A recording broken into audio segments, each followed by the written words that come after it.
Well, hello everybody, Christy here. Here for another little training video that I just put together in the hopes that it will help you move forward with your own music teaching project. Now, today I'm starting a new little series that I hope will be really helpful to you. And I'm talking through the 4 website elements that I use to attract new potential students every day.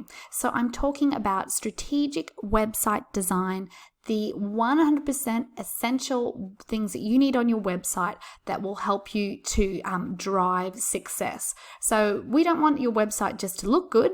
That certainly helps, but there are some real key things on here that will really help build a thriving studio. So in today's lesson, I'm going to talk about the first of what I think are 4 really big themes that your website needs to stand out and make a difference. And the first one I've called What's in it for me? So it's the question that every visitor will be asking as they enter your website. And I'm taking you to my website, theflutecoach.com, and going to take you a little bit behind the scenes, take you on a guided journey to what I do. So here we are at my homepage, what's in it for me? So I am actually talking about headlines here. So look, this what's in it for me, this question, it's going to be one that any visitor will ask, before they even read a single word on, from your article or watch a second of a video that you've posted. It's your headline that is the most important part of any web page. And it's honestly the biggest reason that anyone will take the time to consume the content that you've provided, that you've worked so hard to produce. It's not beautiful images, and it's not great formatting, and it's not even the most amazing and helpful content that you've provided. It could be the absolute best blog post in the world, but unless you have a headline that really connects with the reader, they're just going to bounce away, and that would be a terrible shame. So we're going to click around my website here and have a little look at some of the headlines that I'm using and how I set up my pages. So this is my home page. The first thing that you'll see here is an opt-in offer right at the top, and that is a way that I gain people's names and email addresses so that I can build an email list and nurture them over time to help bring them to a point of, liking and trusting me, and eventually investing in, a paid service that I offer, such as a flute course, an online flute course, or an online flute lesson. But this is my headline here. Solve 5 common beginner frustrations in under an hour. As a beginner flute player, have you ever felt, as the subheading? So I've actually combined 2 different types of headlines that I like to use. So I quantify a benefit. In under an hour, these videos are going to help you feel so much more confident if you're just starting in under an hour. And also here in this headline, I predefine, who I'm speaking to. I'm speaking to beginner players. And so that will really resonate with those people that I am really, my whole website is geared towards beginner players and beginner again players. And I'm connecting them with the things that they're feeling, the frustrations that they're feeling. I don't know how to put together my flute. I can't hold it properly.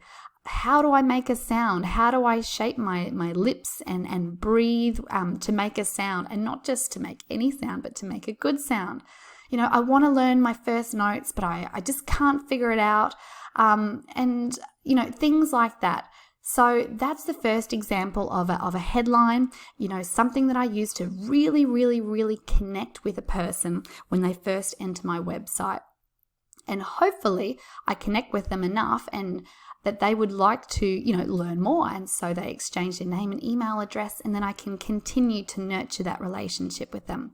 But let's have a look at some more. So we'll head over to my blog page, and when it decides to load up, thank you very much. Here we go. You'll see a list of blogs here. Every single blog has a a headline that I have really agonized over to try and gain people's attention super duper quick. And the headlines are geared towards, my niche, my very specific niche of adult beginners. That's who I target. So here's another type of headline that's really great.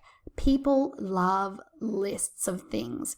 12 reasons playing flute as an adult is actually easier than you think. And once again, I qualify people as adults who are learning flute again in this headline. So people that read this, they know it's exactly for them. And I don't know, there's something about lists, top 10 frustrations, the 20 best exercises to learn guitar. I don't know, people just really resonate with lists. And so this is another great example of a headline that's resonating with a particular group of people. You only have 2 or 3 seconds as a page is loading up and they see that headline straight at the top of the page. So you got to make those seconds count. A bad headline will equal no readers, and that would be such a tragedy. So you've got to make sure that you take advantage of this first couple of seconds of connecting with people. And so, some great examples of a headline include quantifying a benefit. So, for example, how much or how long something will take. So here's an example. Learn to play your first 3 piano chords in just 3 minutes. Or what about a how-to? And make sure that you focus on the end result and not the process, because people, they're working towards the transformation. Actually, I think I've got a really good example. Here we go. How to play lush low notes and heavenly high notes effortlessly. So, we're aiming towards that transformation of effortless notes, that they sound lush, they've got beautiful flute tone. So that's the end result there. So that's a really good example. And another one is, a personal question involving the reader and getting them to reflect on their own journey or the struggle that they're having. And this is one of the best, most responsive blog posts that I have written. Are you making these flute embouchure mistakes? Are they sabotaging your sound? So that's another one, a really personal question. Are you making these mistakes? Do you sound like this? Have you been struggling with this problem? Let's have a look at another example. If we come down, should we bother setting goals? Another list here. 13 flute practice mistakes you might be making. It's really connecting with people and sparking curiosity there. So, once again, more curiosity. The best flute player you've never heard of. Don't let these 3 reasons sabotage your 2018. So again, another list type headline. So I hope that gives you some inspiration.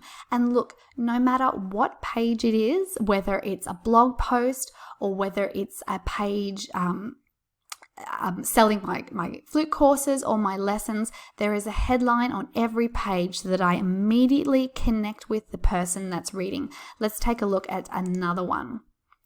My beginner's course. All right, here we go.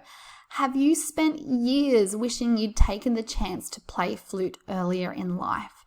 And the subheading, it's never too late to start learning and making beautiful music. And I spent a long time crafting this headline. I did some niche research. So I knew that there were people from my Facebook group research, from Quora, adults who are wanting to come back to learning flute later in life.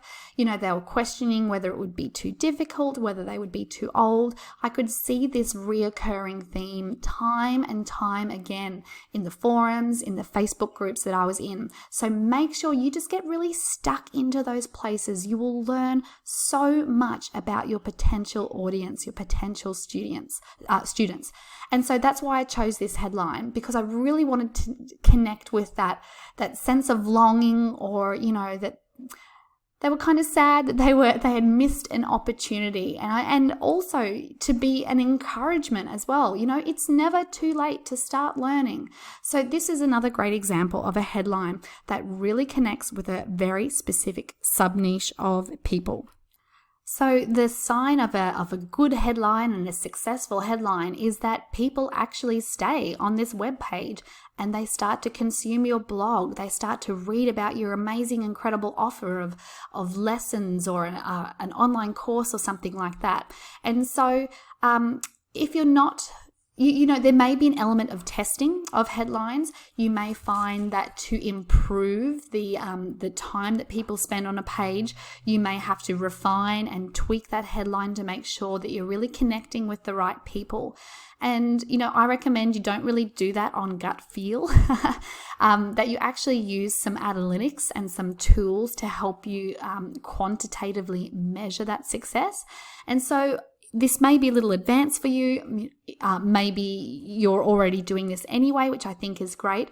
But I really recommend installing or integrating a tool called Google Analytics into your website.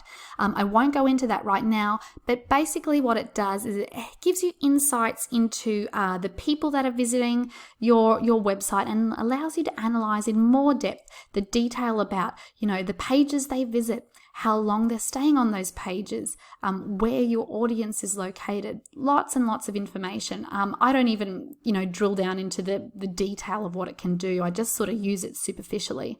But it's invaluable during you know, a testing period, because you can make decisions based on real data and not just on, you know, on gut feeling, like, I don't really like that headline. I don't think it really is working. So I'll give you an example of what you could do. Down here, behavior.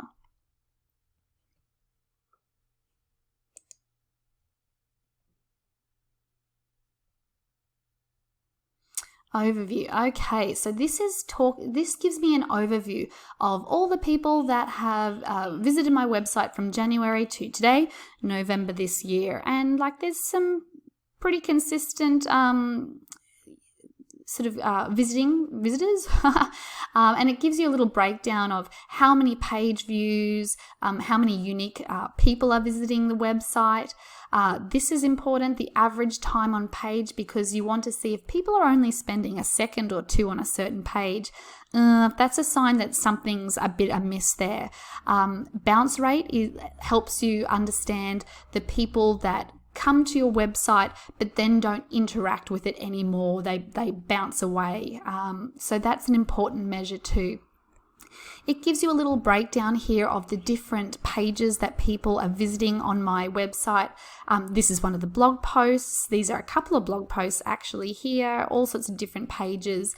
It gives you an idea of the number of people that are visiting, etc., and how long they would be staying on a page. So for example, this particular blog post that I showed you before, the low and high notes one, we're getting visitors, which is good. People are spending, you know, around about 50 seconds on the page, so it looks like they're consuming content. They're not bouncing away a lot, so once they interact with that page, it looks like they're actually going and clicking through and seeing more and more content. So that's a good sign. This is just a very superficial look-see to see the performance of one of your web pages, to see that, you know, people are actually coming, that they're staying and reading it, and that they're showing an interest in what you do, because they're clicking around your website. They want to learn more. They're reading more articles. They might be going to look at a service that you provide.